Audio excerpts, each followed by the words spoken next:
Halo semuanya guys, kembali lagi sama gue Aldo di Detektif Aldo dan hari ini kembali lagi bersama saya di Aku Tol kali ini ya. Dan di video kali ini gue mau ngebahas satu isu di Korea Selatan yang sebenarnya udah cukup lama terjadi dan bisa dibilang ini isu juga sempat jadi perdebatan banyak pihak. Bikin beberapa organisasi kemanusiaan gak terima, tapi di sisi lain juga banyak nyawa yang terselamatkan sama satu gerakan yang mau gue bahas di video kali ini. Jadi yang mau gue bahas di sini adalah baby boxes. Mungkin banyak dari kalian yang belum tahu soal baby boxes ini apa dan kenapa namanya baby boxes. Tapi jawaban itu simple, ya baby boxes adalah box yang isinya adalah bayi. Dan bayinya itu bayi manusia, bukan bayi kerang. Pasti kalian bingung dan tidak mudeng ya kenapa bisa ada box isinya bayi. Nah, jadi di Korea Selatan itu ada gerakan yang namanya adalah baby boxes. Yang dimana ada sekelompok orang atau organisasi yang bikin satu kotak yang bisa diakses dari luar bangunan. Yang dimana kotaknya itu dipakai buat naro bayi yang butuh penyelamatan. Atau orang tua yang tidak siap menjadi orang tua. Mungkin sampai sini masih pada bingung kenapa bisa ada bayi yang tiba-tiba random butuh penyelamatan gitu ya. Tapi coba kita bahas setelah intro yang ini.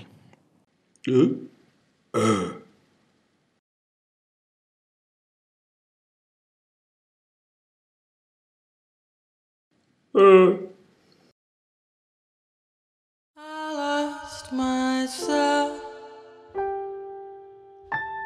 I waited still for a glimmer to arrive. I know it will. South Korea's Baby Boxes, sebuah tempat aman bagi bayi-bayi yang membutuhkan penyelamatan. Kenapa butuh penyelamatan? Karena memang baby boxes ini adalah kotak yang sengaja dibuat yang menjadi gerakan penyelamatan bagi bayi-bayi yang dalam tanda kutip ditelantarkan sama orang tuanya karena banyak faktor. Yang diantaranya itu ada karena anaknya mengalami kelainan dari fisik, kelainan mental, atau mungkin dua-duanya. Nah mungkin sampai sini kalian mikir, kok itu orang tuanya tidak bertanggung jawab, kok bisa-bisanya ninggalin anaknya di dalam kotak buat diambil orang lain. Santai dulu, kita coba bahas satu-satu dulu. Ini kan isu sosial ya kan, pasti ada akarnya. Nah gue mulai pembahasan kali ini dari kapan pertama kali baby box ini ada di Korea. Jadi baby box ini pertama kali diperkenalkan di Korea pada tahun 2009. Dan yang bikin si baby box ini adalah seorang pendeta namanya Lee Jong-rak dari Jusarang Community Church.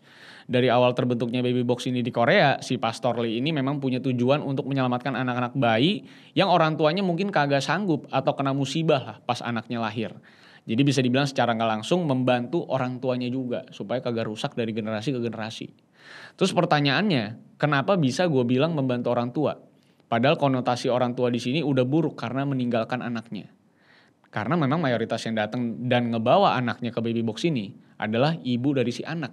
Yang dengan kata lain adalah single mother seharusnya.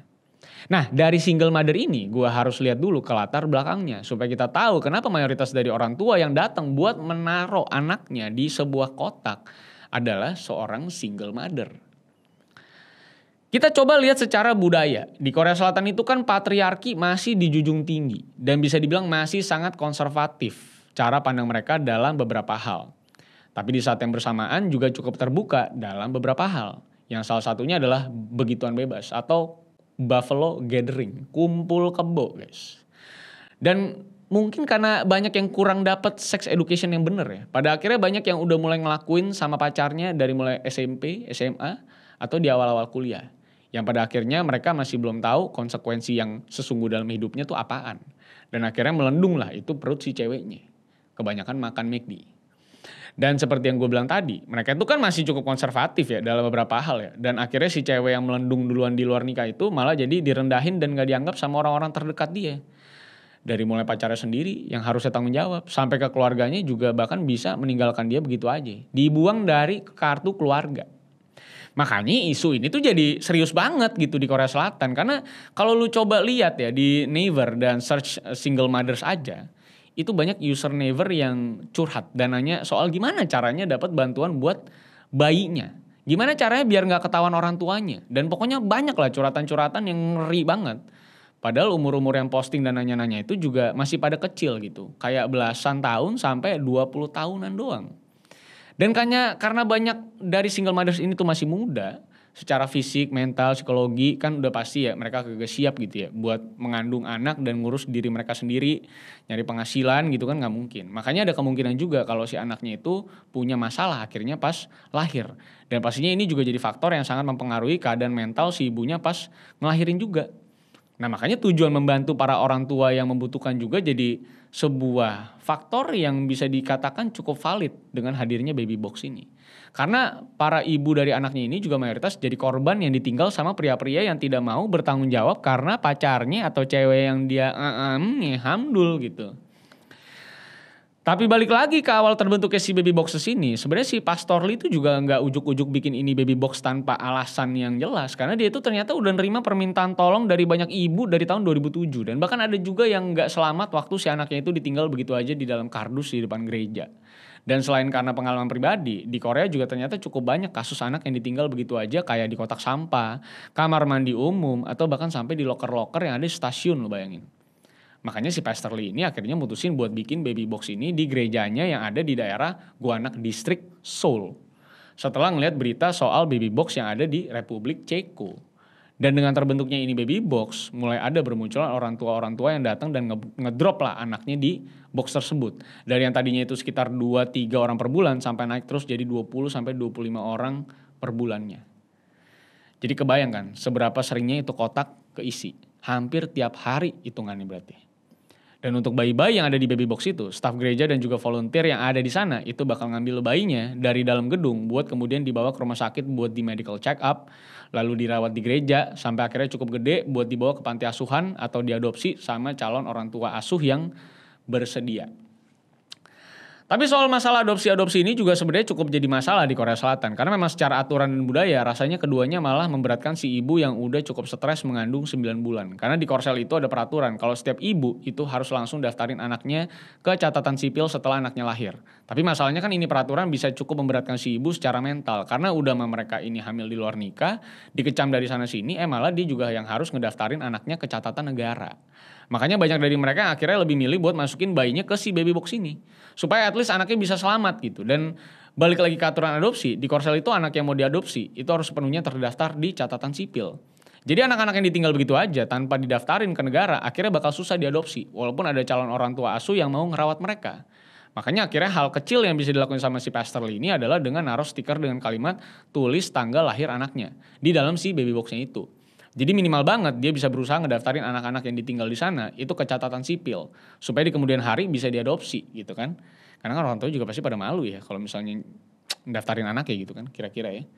Terus gimana kalau memang si ibunya itu mau ngerawat anaknya lagi setelah ditaruh di gerejanya si Pastor Lee? Ya jelas bisa aja dong tentunya dong. Karena si Pastor Lee juga bahkan ngusahain selalu gitu ya untuk ngajak ngobrol orang tua yang baru aja naruh anaknya di baby box. Karena kan kebetulan di sana itu ada bel dan CCTV yang nge-record terus. Jadi waktu ada yang ngebel, staff atau volunteer itu langsung berusaha buat nge-reach orang tua si anak yang biasanya langsung cabut dari sana karena malu lah gak mau kelihatan. Karena memang si Pastor Lee ini berusaha semaksimal mungkin biar si anak itu bisa tinggal dan dirawat bareng sama ibunya. Dan dia juga berusaha ngebantu mereka-mereka ini dengan ngasih kebutuhan bayi gratis kayak popok, susu formula, dan juga kebutuhan-kebutuhan rumah lain. Karena memang secara hukum itu sebenarnya si anak ini punya hak buat nyari ibu kandung mereka waktu udah mereka makin dewasa. Tapi masalahnya kan pihak pemerintah yang harusnya paling bisa ngebantu ini memang akhirnya malah kelihatan kayak kagak ngapa-ngapain dan ya ngasih bantuan juga seadanya doang.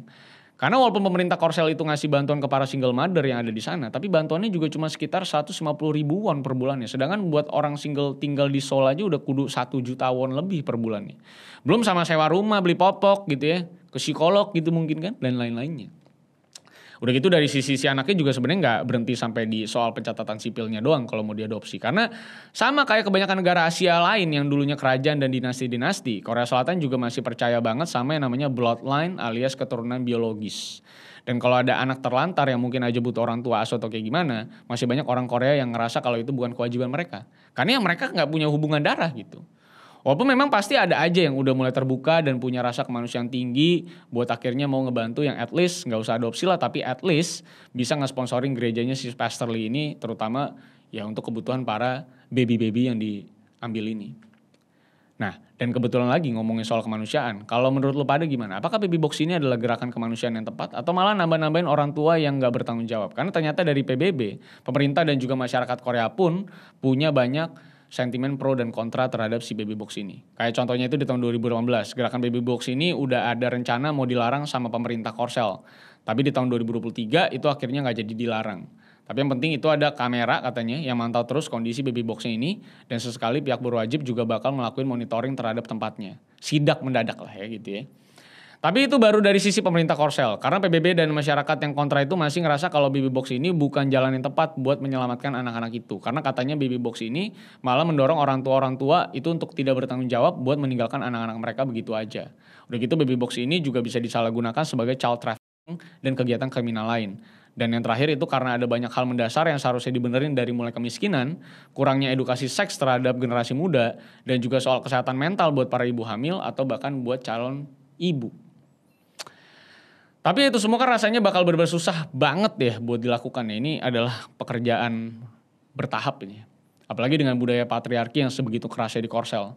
Kayaknya bakal susah buat ngerubah pola pikir masyarakatnya yang masih cukup konservatif terhadap beberapa nilai yang mereka percaya dari dulu. Dan ya kalau kita ngomongin si baby box ini dari tahun 2009 itu si Pastor Lee dan timnya udah nyelamatin total 1.538 bayi. Dan 161 dari mereka itu udah balik lagi sama orang tuanya. Dan dia sendiri juga bahkan ngadopsi 10 anak yang mayoritas diantaranya itu juga ngalamin kelainan mental dan fisik. Jadi memang gue rasa ini orang mah udah bukan cuma nyari sensasi atau nyari duit dari sponsor lagi. Karena emang kalau lu lihat video-videonya, ya dia tuh memang lagi ngurusin anak-anaknya. Gak kebayang itu capeknya kayak apa, ngurus anak segitu banyak. Satu aja udah puyeng pala kan. Ini banyak. Udah gitu dia juga udah tua lagi. Dan selain dari si baby boxnya Pastor Lee, juga di Korsel itu masih ada lebih dari 100 baby box lain yang tersebar. Tapi memang yang ceritanya paling kedengeran dan diliput terus itu ya yang ada di gerejanya si Pastor Lee ini. Ya selalu aja kalau kayak gini-gini tuh selalu menjadi sebuah perdebatan. Karena di Inggris juga ada makan gratis, itu juga jadi problematik. Karena banyak orang yang mampu akhirnya makan gitu ya. Dan akhirnya di kasus ini pun juga sama. Sebuah fasilitas yang harus digunakan sama para ibu-ibu yang kepepet gitu ya. Akhirnya digunakan sebagai bentuk ketidakbertanggungjawaban orang-orang yang sudah melakukan hubungan-hubungan ini. Kalau biasanya lu bingung gitu ya, nah aku kalau sampai hamil gitu gimana ya, anak aku mau aku taruh mana gitu ya. Nah sekarang dengan adanya ini mereka jadi nggak punya pikiran, mereka tinggal berpikir bahwa ya udah lu taruh aja di gereja, masih banyak baby box gitu. Jadi kalau misalnya hamil ya udah tinggal taruh aja di situ, tanpa harus mempertanyakan apapun gitu. Jadi memang akhirnya mengenerate para pelakunya gitu, tanpa benar-benar nyelesain dan sosialisasi ke bawah. Karena ini kan menurut gua problemnya harus benar-benar diselesain di akarnya ya.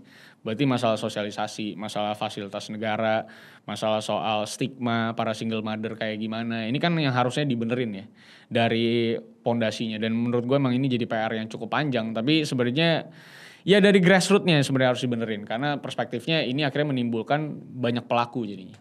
Dan problemnya nggak akan selesai. Dan kalau lu lihat numbersnya ya secara eksponensial naik terus. Berarti yang bermasalah itu kan sebenarnya adalah isu sosialnya, bukan baby boxnya ini. Baby box ini kan temporary solution ya.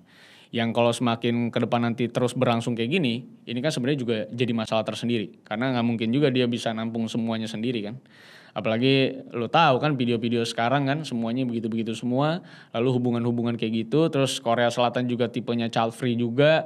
Terus bahkan ada prediksi bahwa mereka akan punah di certain years gitu ya. Karena udah banyak banget yang gak mau punya anak, jadi lu bisa bayangin seberapa mengerikannya. Karena memang biaya hidup di Korsel semakin mahal dan ekonomi semakin tidak stabil. Jadi banyak yang memutuskan untuk tidak punya anak. Lalu pas mereka tiba-tiba hamil, ya pilihan mereka adalah tinggal taruh di baby boxes saja karena mereka gak mau tanggung jawab. Ya, itu opini gue. Kalau lu punya opini terkait ini, apakah ini sebuah gerakan yang tepat? Apakah ini gerakan yang harus dilanjutkan, bahkan diekspansi atau bahkan disponsori negara? Atau memang ini sebenarnya harus ditutup supaya para orang tua yang tidak bertanggung jawab ini bisa memikirkan resiko yang terjadi kalau misalnya mereka tiba-tiba hamil di luar nikah. Tapi apakah resikonya bayi mereka dibuang dan disikat? Ya, itu juga jadi resiko yang lain. Silakan tulis di kolom komentar, mari kita berdiskusi. Terima kasih sudah nonton sampai akhir. Sampai jumpa di Aku Tolol berikutnya, kan masih banyak hal-hal yang bisa bikin kita lebih pintar dari ketololan kita ini di bumi. So sampai jumpa semuanya.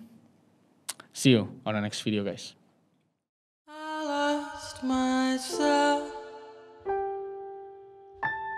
I waited still